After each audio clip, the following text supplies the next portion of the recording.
নিখোঁজের একদিন পর গৃহবধূকে তেঁতুল গাছের মগডাল থেকে উদ্ধার করা হয়েছে। বুধবার সকালে স্থানীয়দের সহযোগিতায় ফায়ার সার্ভিস তাকে উদ্ধার করে। ঘটনাটি এলাকায় ব্যাপক চাঞ্চল্যের সৃষ্টি করেছে। এমন ঘটনা ঘটে কুড়িগ্রামের উলিপুর উপজেলার গৌড়াই আনন্দবাজার এলাকায়। ওই নারী স্থানীয় বাসিন্দা মোহাম্মদ আবু সাইদের স্ত্রী। পারিবারিক সূত্র থেকে জানা গেছে, মঙ্গলবার রাত আনুমানিক 10টার দিকে তিনি নিখোঁজ হন। পরিবারের সদস্যরা রাতভর বিভিন্ন স্থানে খোঁজাখুঁজি করেও তার কোনো সন্ধান পাননি।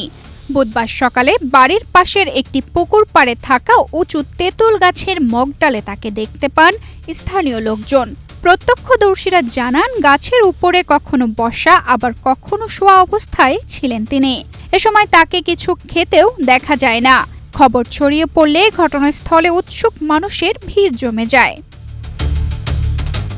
খবর পেয়ে উলিপুর ফায়ার সার্ভিসের একটি দল ঘটনাস্থলে পৌঁছে তাকে নিচে নামানোর চেষ্টা শুরু করে।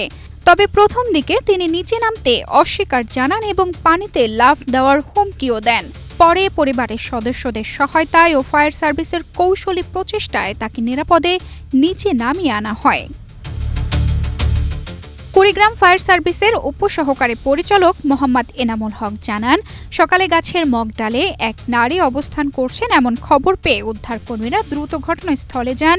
পরে পরিবারের সহায়তায় তাকে নিরাপদে উদ্ধার করা হয়। উদ্ধারের পর ওই নারীর শারীরিক অবস্থা সম্পর্কে তাৎক্ষণিকভাবে বিস্তারিত কিছু জানা যায়নি। তানজিদা রহমান, ইনায়া, বাংলাদেশ প্রতিদিন।